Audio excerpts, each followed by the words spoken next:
Hi Leo, happy autumn. Welcome to your September 2021 astrological forecast. The month starts off with the sun in Virgo up until the 21st. Great. A new moon in Virgo on the 6th, and Mars is still in Virgo up until the 13th. So where you have Virgo in your chart is your second house of money. Okay, earned income, how you earn your money, and having Mars here, like since last month when Mars was in your sign first, then moved into Virgo, means that you've still got your eye on the prize, more or less. Okay, this is in your second house of increasing your money. Okay, having Mars here does that. It's very energetic, very enthusiastic wherever it is transiting in your chart. So that's what it is right now. It's all about increasing your income or your stuff. Okay, your second house is also your valuables and your personal values, though, too. But anything that you value, material things, whatever it is that you own, even. So you may have decided to treat yourself maybe once or twice, okay, as far as spending money or buying something that you've always wanted. In fact, this new moon on the 6th, maybe that's what's happening here. Either you are receiving something or purchasing something. It could be a pretty big deal, but it's probably something that was necessary, that you needed, okay? I don't think it's anything frivolous. I think that you've had your eye on something for a while. Okay, now having the sun here up until the 21st means that your focus is still going to be in this area.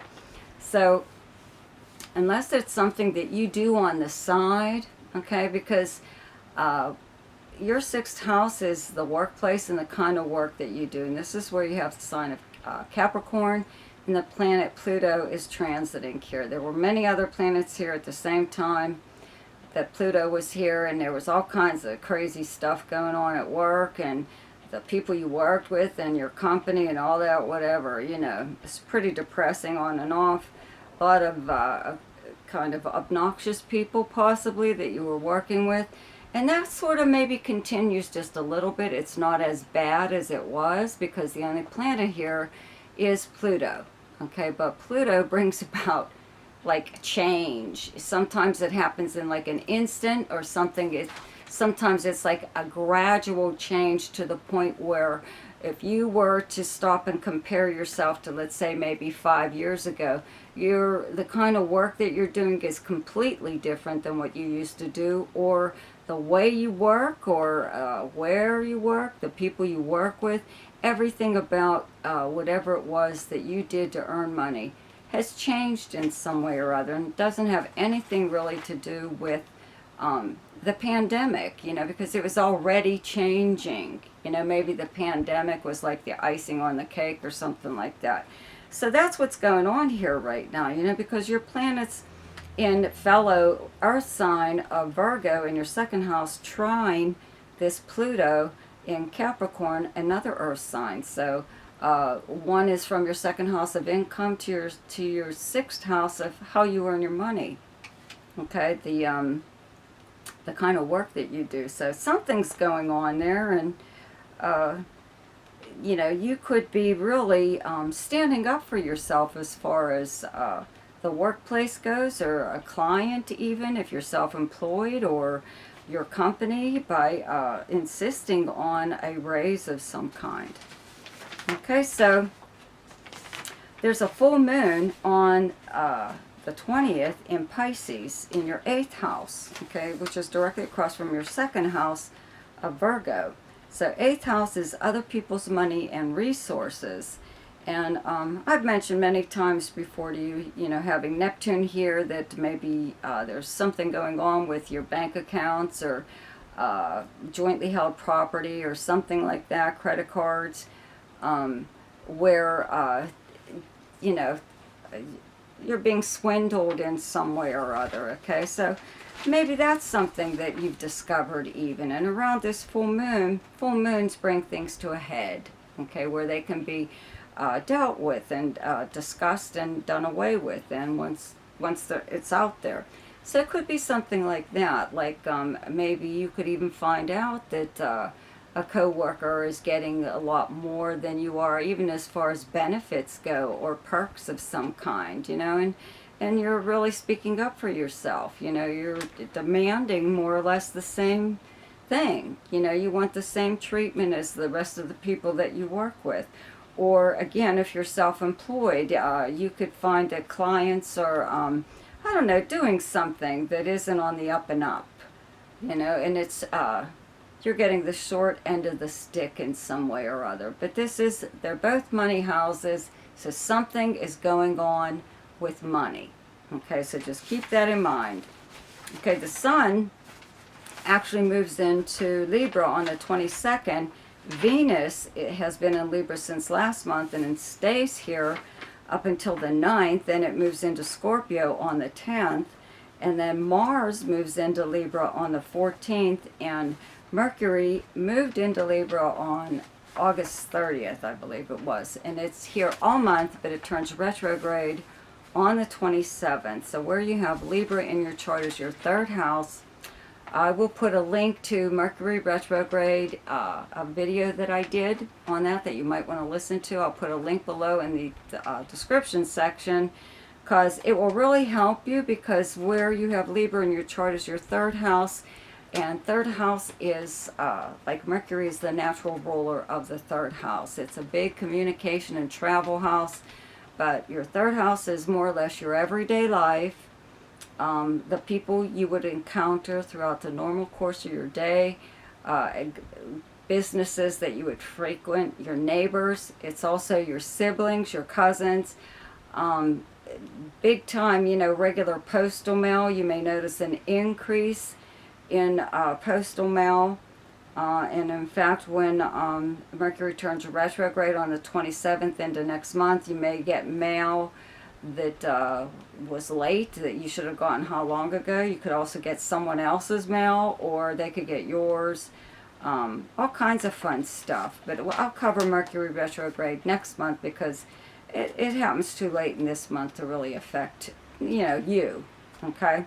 Some people it will, like Libras, you know, but not you so much. Well, anyways, just having Mercury here, though, does make you very talkative, very reaching out to people by phone call, email, any kind of communication. You know, it's a time where you are doing an awful lot of running around your own neighborhood. Okay, that's what Mercury does. Even if it's just errands, you're doing something that possibly maybe you didn't plan. You know, it could even be like the opportunity to take a little day trip somewhere, or a weekend trip, or, you know, just like an overnighter or something. This is a road trip of some kind. You may have a lot more contact, let's say like with a sibling or your cousins, a lot more discussions going on then. This is the written word, though, too. If there was some kind of important letter that you needed to write, this would be the time to do something like that, especially while Mercury is still direct. It makes kind of ensures that you are saying exactly what you meant to say, or people will understand what it is that you're saying, or the point you're trying to get across, and you're not forgetting or leaving something out. Okay, now having Mars here too does make you very enthusiastic and very energetic about your immediate area, your neighbors, what's going on in your neighborhood, or you know, it does make you want to travel, though, too, if you possibly can.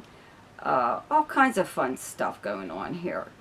Now, Venus moves into Scorpio on the 10th and is here till the end of the month. And where you have Scorpio in your chart is your fourth house of your personal life and your home, where you actually live, your family, the people you live with, if it's a roommate or if you live by yourself. You know, this, when people have Venus transiting here, they usually do things to beautify their home. But small things like buying, you know, new sheets or drapes or towels or something or other, you know. But Venus here, if you are romantically involved with someone, just means that you will spend more romantic times in a home setting. So like at your place or their place or something or other. It's also a time where you would just sit back and enjoy your home. You know, you may even have a gathering of some kind. Could be a little bit of a party once planets actually move into Scorpio, though, not just Venus there by itself. Okay, the best time to do something each month is when the moon is in your own sign, and the moon is in Leo on the 3rd, 4th, and 5th. And the best time to lay low is when the moon is in your opposite sign, and your opposite sign is Aquarius, and those dates are the 16th, 17th, and 18th. The best time for romance, creativity, recreation of any kind, and fun, and gambling or speculation, and anything to do with children is the 12th, 13th, 14th, 26th, 27th, and 28th. The best time for money is the 5th, 6th, 7th, 18th, 19th, and 20th. The best time for your career is the 23rd, 24th, and 25th. And the best time for communication and travel is the 8th, 9th, 21st, 22nd, and 23rd. So I hope you enjoyed your forecast for September. Be sure to check out my weekly forecast. Subscribe to my channel. I want to thank all of my current subscribers, and thank you for liking and sharing my video. Check out Ask Me a Question, or it's in the description below below this video, and there's also a link there to my website if you would like to have your personal chart done. So I will see you next week. Goodbye.